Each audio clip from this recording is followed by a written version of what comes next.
La résidence du Pharaon, située dans le 7e arrondissement de Marseille, a été construite dans les années 50. Dans un contexte de reconstruction après-guerre et de recherche de renouveau architectural, la ville de Marseille lance un grand plan d'urbanisme. De nouvelles règles sont instaurées, elles autorisent le dépassement des plafonds de hauteur courante pour les immeubles démolis pendant la guerre, le quartier du Pharaon ayant été malencontreusement bombardé en 1944. Apparaîtront dans ce quartier de nombreux bâtiments comme le Saint-Georges en 1962 et d'autres comme le Saint-Nicolas en 1958 ou le Pasteur en 1965.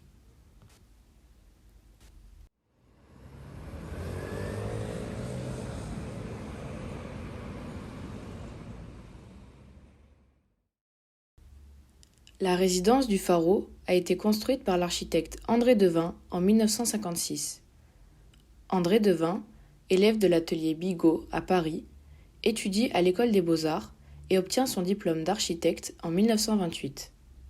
Il a notamment été inspiré par Le Corbusier. Dans les années 30, il travaille à Marseille avec Eugène Chérier. Il s'associe ensuite avec Yvon Benz.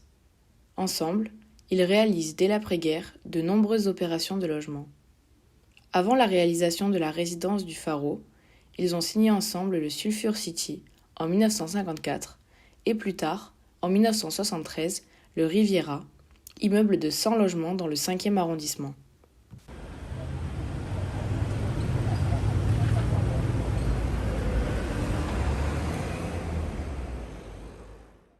Le groupe d'habitation du Pharaon comporte 105 logements, des garages et des commerces, ainsi qu'une station-service qui habite la partie centrale de la résidence. La résidence est composée de 3 immeubles tours qui dessinent une avant-cour ouverte de sorte à pouvoir observer la tour sur toute sa hauteur du boulevard Pasteur.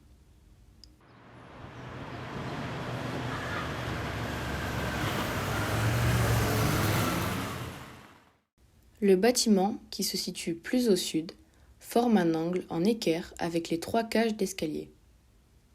Au rez-de-chaussée de la tour, ainsi que de l'immeuble de 8 étages, une galerie de double hauteur abrite des commerces qui sont accessibles de la rue et facilitent la vie des résidents.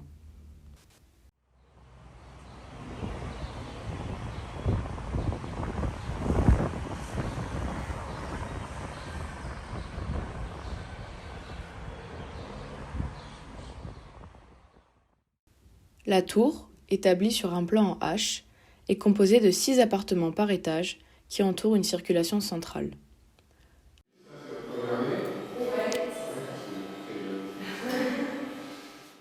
Seul le 19e étage est composé de 2 appartements.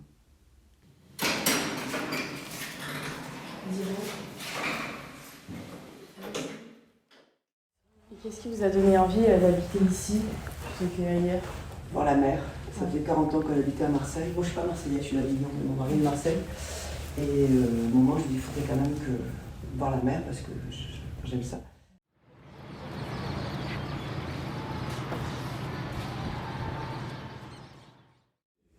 On a vraiment l'impression d'être isolé tout en étant. On est sur un bateau, on a une fois sur un paquebot en fait.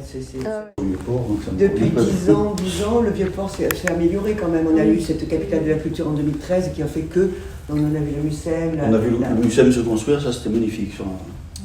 C'était tous les jours, on voyait un petit peu élevé ou creuser, puisqu'ils ont creusé les fossés de chaque côté. Ça c'était splendide. Quoi.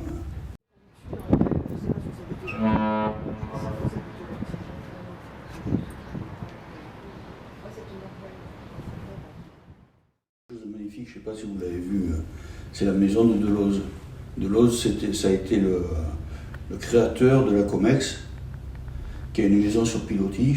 Enfin, c'est un bail amphithéotique en fait. Hein. C'est De Fer qui lui a fait un bail amphithéotique pour le terrain.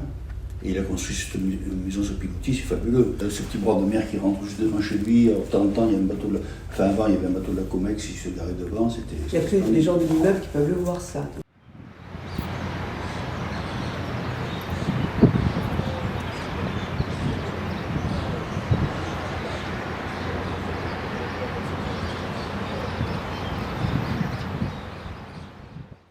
Le revers de la médaille, c'est C'est quand le il y feu a, qui vient vers nous. c'est quand il y a des manifestations officielles, notamment il y a eu le G8, Ah oui. un G8 qui s'est tenu ici. On a eu droit au RAID qui était installé sur notre balcon. En 4 jours, ils sont venus installer du matériel à 4 pendant 4 heures. On avait des caméras à l'angle, au milieu et là. Et notre maison ouverte parce qu'ils branchaient. Et tous armés. Tous armés, enfin voilà. Donc on était 4 jours. Puis là, on n'a pas trop le choix de dire non. Quand on est venu là, on ne savait pas que quand il y a un truc au pharo, puis quand il y a ils sont sur le toit aussi, la bac, l'abri, enfin ils sont tous. Puis on n'est pas en face sur le toit du pharo aussi, quand c'est important, hein, pas tout le temps.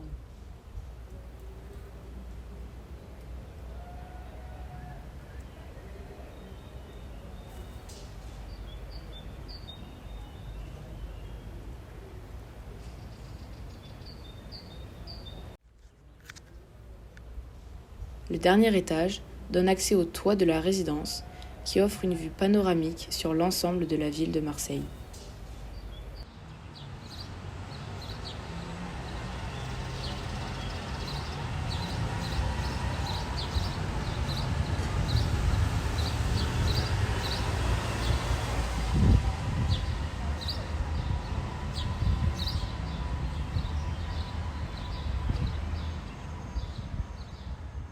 La façade est composée d'une résille de béton dont la maille fait corps avec l'immeuble ou s'en détache de façon aérienne pour dessiner une enveloppe régulière. Cette enveloppe prend alors une certaine indépendance vis-à-vis du volume propre de la tour. Les balcons sont répartis irrégulièrement sur les façades de la tour. Il n'y a pas de rythme régulier que nous pouvons retrouver au niveau de la composition des balcons en façade. La distribution des fenêtres renforce cet effet d'irrégularité sur la paroi. Un réel effet de mur-rideau est alors produit et mis en valeur par les garde-corps en verre armé semi-transparent. La paroi brille de par les allèges des fenêtres composées de verre émaillé de couleur vert céladon.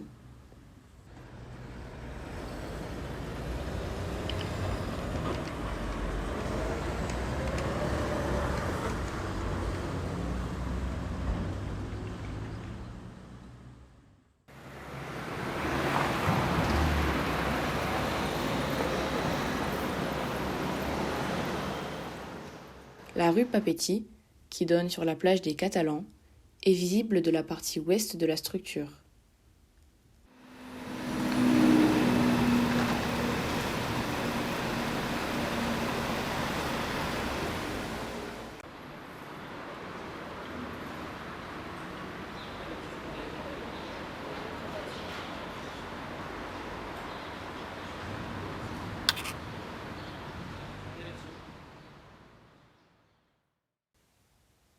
La façade du bâtiment secondaire réemploie la grille de béton ainsi que les mêmes éléments vitrés et colorés que la tour.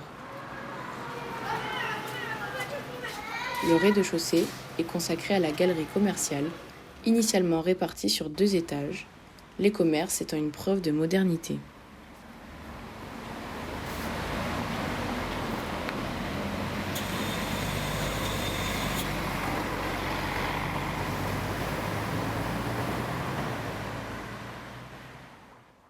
Un ensemble de garages permet la liaison entre les 2 immeubles. Le profil urbain dessine un décroché qui permet de détacher la tour des alignements continus de l'espace public. Les façades du garage ne sont pas en accord avec les façades des 2 immeubles tours. Le vide créé par l'agencement des 3 corps bâtis abrite une station-service. Ici, le vide crée l'espace. La présence d'une station-service était signe de modernité pour l'époque. La résidence du pharo, dans son ensemble, marque un caractère nouveau de l'architecture. Elle rejoint un style architectural plus moderne, plus grand et plus haut.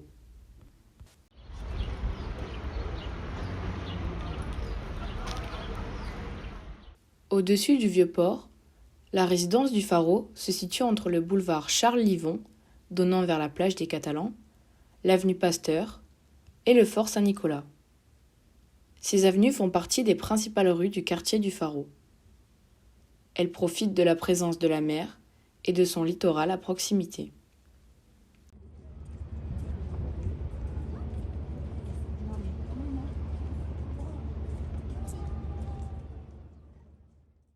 Le 7e arrondissement, composée de 7 quartiers, favorise les dessertes de bus, la plupart partant du Vieux-Port.